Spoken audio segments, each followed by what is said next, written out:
Hi there! In this video I'm gonna show you how to farm more than 1.5 million electrum per hour. In order to do that, we will require a specific character to farm specific content, and to have no goals in life. For this purpose, I recommend to create a new legendary character to avoid pointless leveling. Electrum is an in-game currency which can be spent on the loot orbs, which may drop almost all best items in the game. The thing is that ore price is abysmal and currency is so hard to farm. Mostly due to the fact that in order to farm it, you need to apply a curses to yourself, which will lower your resistances to the ground. Which is pretty stupid, as this game is already unbalanced in that department, and it is so hard to get solid resistances outside of several setups. 95% of the items simply have no enough resistances on them, and you end up choosing between items you like and being at risk of two-shotted. So playing with curses, you put your character at risk being one-shotted every time, which is not fun, and people usually decide to ignore this mechanic as not worth it. But it is actually worth it, and personally I consider it as the best way to get legendary items. If you farm bosses from the latest expansion for boring hour, if you're lucky, you may expect 2 endgame items. Farming electrum for slightly less boring hour, you will be getting 4 to 8 endgame items. So, the key point for us is the Rogue Mastery. Dump maximum points into the mastery bar for all the stats.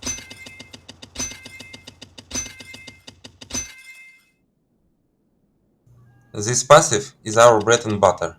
It will negate most of the damage from constructs and triple our damage against them. This is pretty much all that we need from this mastery, but be sure to not use this buff, as it will actually reduce our damage output. For the secondary mastery, best options are defense or warfare. Warfare is slightly faster, but you're gonna need constantly use health potions. I prefer defense. Again, get all the stats from the mastery. This passive will help us reduce strange requirements and increase negated damage. These two procs will reduce our chances to not one-shot our enemies. This is our AoE proc to speed up clearing.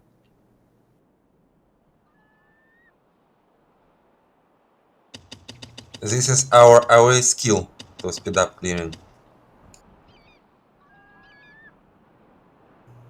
This is some nice defense buff.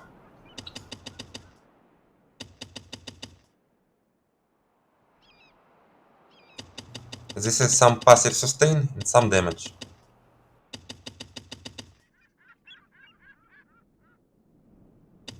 This is our big dig button when we will be needing big dig. This is nice to have button, doesn't make really big difference.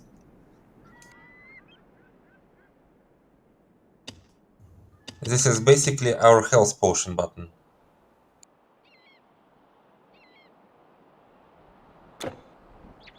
You can grab this skill for the main attack to further increase guarantee one-shots. But I am not actually sure that its proc doesn't override our AoE proc with the shield, which is better.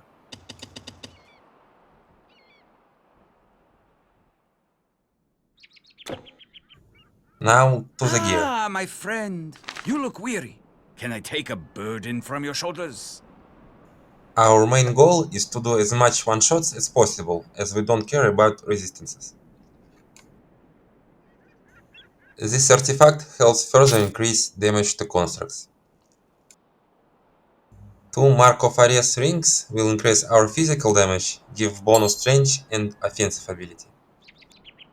The same for this amulet, together with attack speed. For now, I will wear one ring with big boost of strength, which will help overcome strength requirements while we are gearing. This shield is mainly for the mana regeneration, but other stats are also really helpful. Now increase dexterity to meet requirements for some other items.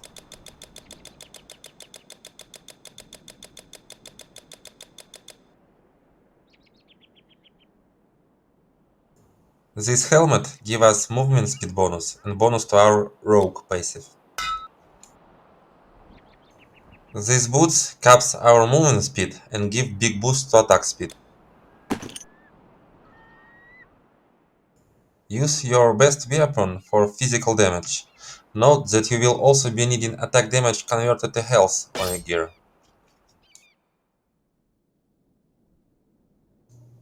These gloves gives us huge boost to the offensive ability and bonus to the defense mastery skills. These chests mainly for plus to all skills, together with some bonus stats.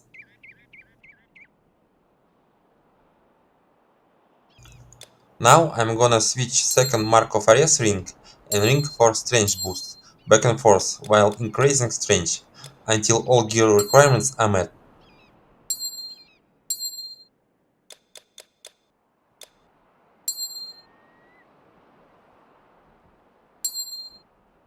By doing this, I will be able to spend as much points into dexterity as I can.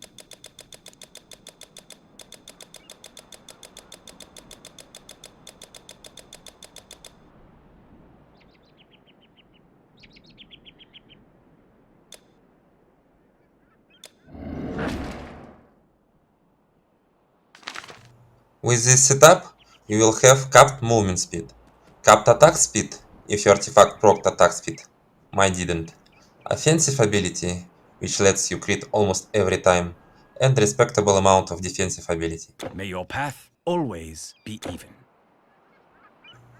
Also, you will have almost capped damage reduction from the constructs, which is 80.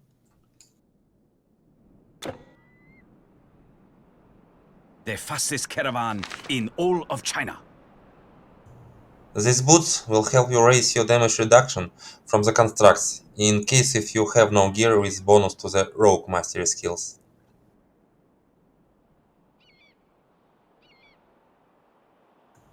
Together with other juicy stats, these bracers gives you attack damage converted to health, in case if your weapon doesn't provide it. Farewell. Now we go through the Eternal Emblems campaign, skipping all the monsters that we can, trying to reach this teleport.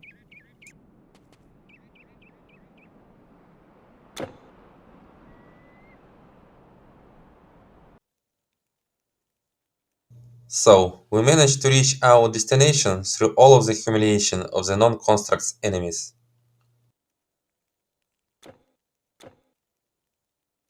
Now we're gonna need to activate Rebirth Fountain, located right here.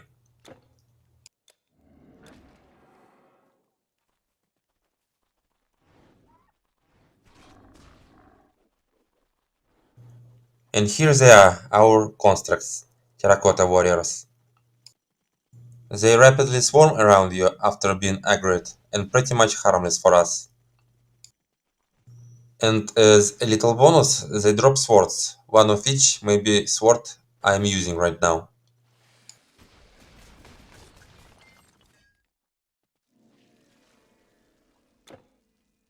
This is starting point of our farming loop. Now it is time to get all curses. I already have them on, but in case you do not know where to get them, I show you.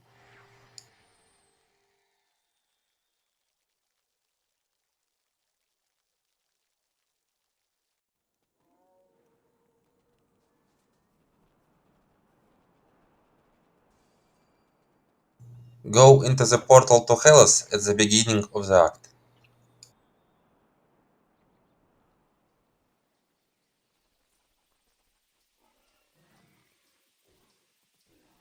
You may accidentally activate this rebirth fountain when approaching it the first time, so you're gonna need to reactivate rebirth fountain when needed.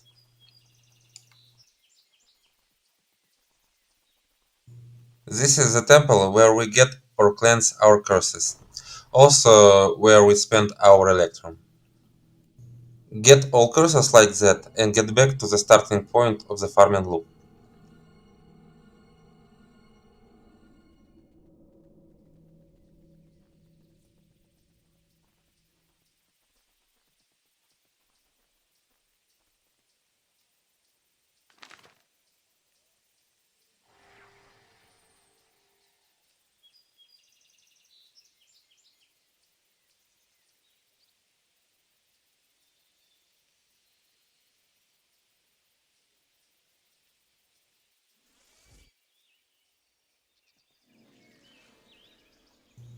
Now I'm gonna show you how the loop looks like.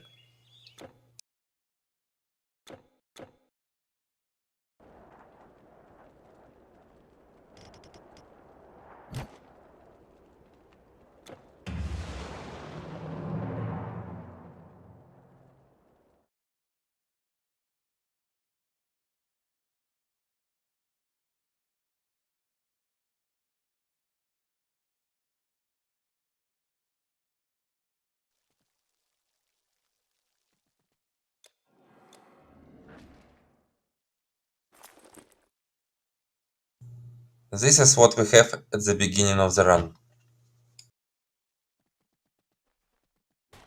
Kill the small group and go to the next one, ignoring lizard guys. Yet again, ignore other ones and go aggro group of the terracotta warriors. Click on one of them and hold until they all die.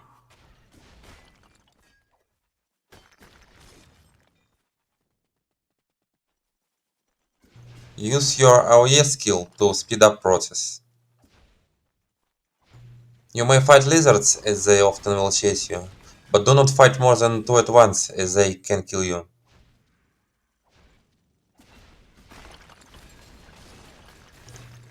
You can't life leech from the terracotta warriors, but we need attack converted to health for lizards and gorillas.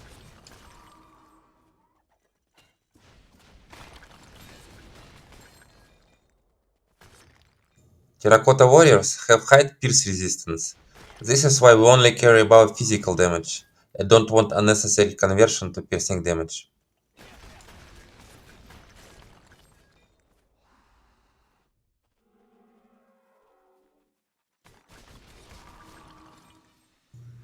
At this point, press K button to teleport to our rebirth fountain.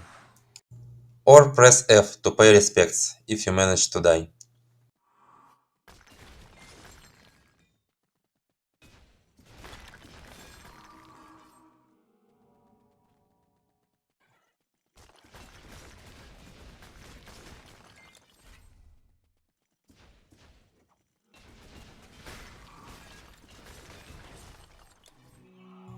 This is the place where you want to use your Colossus form or Battle Standard for the Warfare Mastery.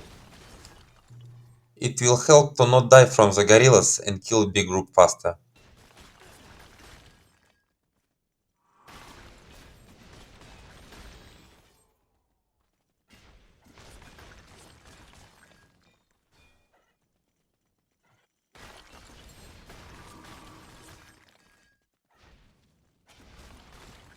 Go to the cave. There was a group of terracotta warriors to the left, but we don't need it, because of the gorillas and backtracking.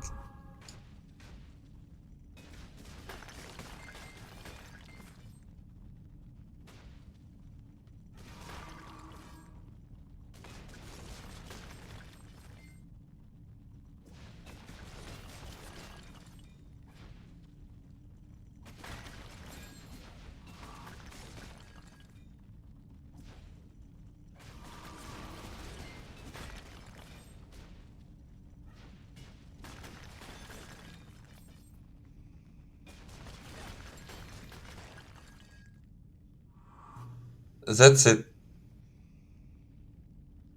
We got almost 90,000 electrum for this run. For me, it is usually around 27,500 per minute. My gear setup is not required for these runs. It's just the best what I could make from what I have. You can use gear which you acquired. It just will be slower, or maybe even faster. As a bonus, I want to show you what you can expect from these orbs.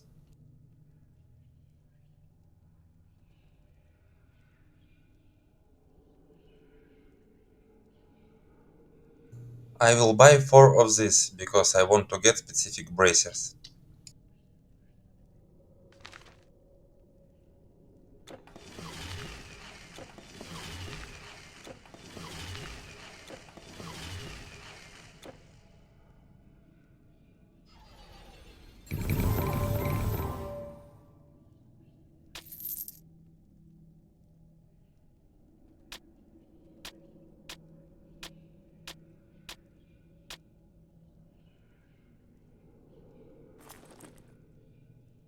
7 legendaries, but no bracers I wanted.